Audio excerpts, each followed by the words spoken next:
Assalamu alaikum.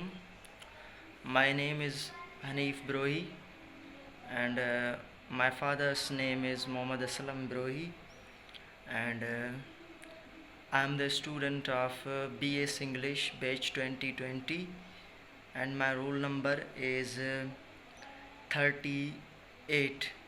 And here I am going to express four topics of my subject academic writing.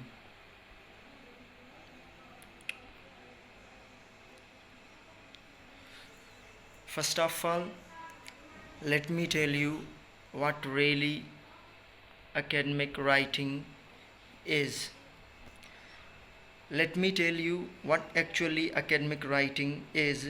Academic writing is a process in which researchers use to define the intellectual boundaries of their disciplines and other specific areas of expertization.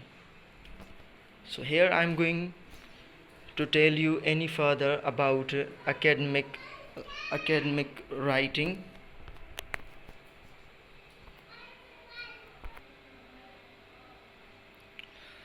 As you all know that students, professors and researchers in every discipline use academic writing to convey ideas, make arguments and engage in scholarly conversation.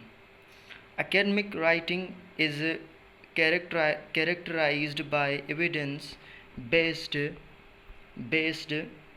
arguments, logical organizations and an impersonal tone. Though sometimes thought of as a long-winded or inaccessible, strong academic writing is quite to opposite. It informs, it analyzes and pursues in a straightforward manner and enables the reader to engage. Academic writing is, of course, any formal written work produced in an academic setting. While academic writing comes in many forms, the following are some of the most common examples of academic writing. Here is a great example of academic writing, and that is literally analysis. A literally analysis essay examines, evaluates and makes an argument about a literary work. As its name suggests, a literary analysis essay goes beyond mere summarization. It requires careful close reading of one or multiple texts and often focuses on a specific characteristic, also theme or motive. Number second, research paper. A research paper uses outside information to support a thesis or make an argument. Research papers are written in all disciplines and may be evaluates, analytical or critical in nature. Common research sources include data, primary source, historical records and secondary sources,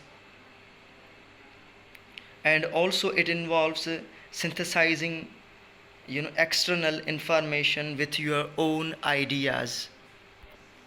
Now number third is dissertation. A dissertation is a document submitted at a conclusion of a PhD program. The dissertation is a book-length summarization of the doctoral candidate's research. Academic papers may be done as a part of a class in a program of study for publication of an academic journal or a scholarly book of articles around a theme by different authors. And now here is third example, logical structure. All academic writing follows a logical, straightforward structure. In its simplest form, academic writing includes an introduction, body paragraphs, and a conclusion. The introduction provides background and each sentence and paragraph logically connects to the next in order to present a clear argument. Now, my second topic is what is an essay. The essay is a written piece that is designed to present an idea or purpose or an argument. Essay is also a way of expressing emotions. There are three parts of an essay, and these are narrative, and these are introduction, body, and conclusion. Let me explain the introduction to you.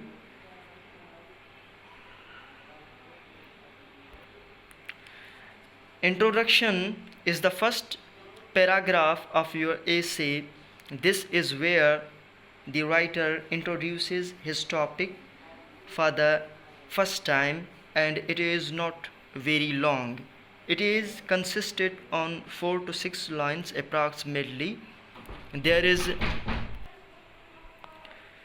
a plenty of scopes to get creative in the introduction of essays, but sometimes we can start it with a quotation or some effective words. Now I am going towards the second part of the essay, and that is body. This is the main part of your essay. The body is the meat of your essay, and it is something like a sandwich between the introduction and conclusion. So the most vital and important content of the essay will be here. This need to be confined to one paragraph, so usually we have a lot of information to provide in the body, and mistakes writers generally make in this part, and mistakes generally make is to go about in it an unconscious manner which leaves the reader confused. So it is important to recognize your thoughts and content. So always writers have to be very careful while writing the body of an essay. Now I am moving towards the third part of the essay, and that is conclusion. This is the last paragraph of the essay. Sometimes a conclusion will just mirror the introduction paragraph, but make sure the words and sentences are different. A conclusion is also a great place to sum up a story or an argument. You can round up your essays by providing some moral or work, wrapping up a story. So before finishing your writing, make sure you complete your essays with a meaningful conclusion. So your conclusion must be meaningful. It has a proper message. It should be ended with a thoughtful idea. Understanding the question is all about, a question is something that we ask when we want to get some information, and that information is being granted in the form of answer. Question is often used any kind of grammar. Question can be negative, interrogative, and negative interrogative.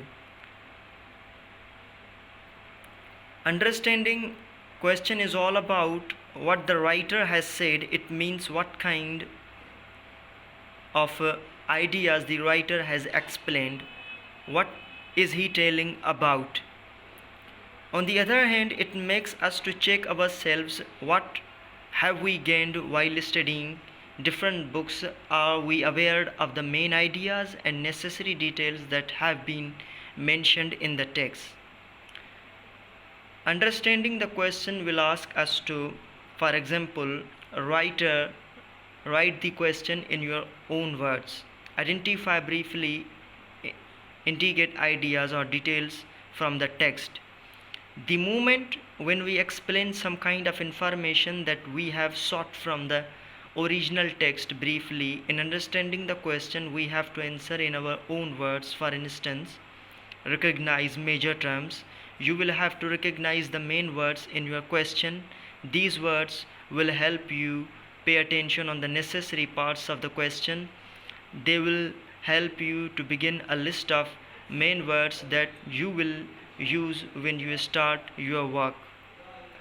If you further wants to understand question perfectly, then you must have to follow these terms. Number 1, analyze the question. Number 2, identify the subject. Number 3, identify the instructions. Number 4, identify the significant words.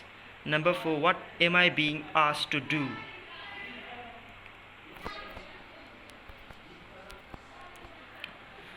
Here we are going to explain the introduction. Asking questions is one of the most powerful teaching tools for the both face-to-face and online learning. As an international learning strategy, questioning techniques can be used to assess needs, check understanding, promote deeper analysis and synthesizes, promote discussion and dialogue, facilitate learner engagement, or change the pace, tempo, or focus of a discussion. Using questioning strategies helps faculty members expand their range of skills as a learning facilitators, because most questions invite learners to share knowledge and pose creative solution rather than really slowly on the instructions expertise. Now we are going to talk about the types of questions. We have also studied bulk of types of questions. Number 1, closed question. Number 2, high level questions. Number 3, unstructured questions.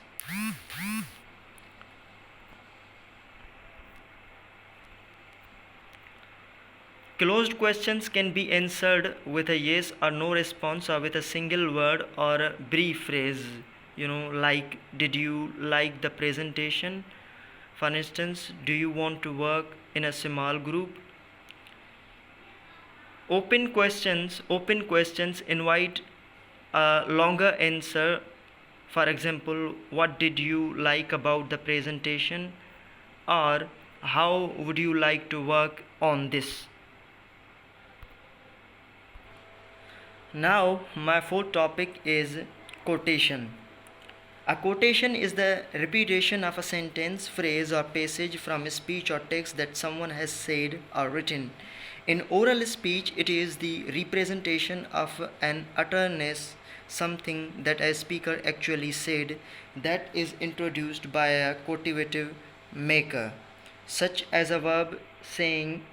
For example, John said, I saw Mary today. Quotations in oral speech are also singled by special prosody in addition to quotative makers. In written text, quotations are signed by quotation makes. Quotations are also used to present well-known statements, parts that are attributed to their original source.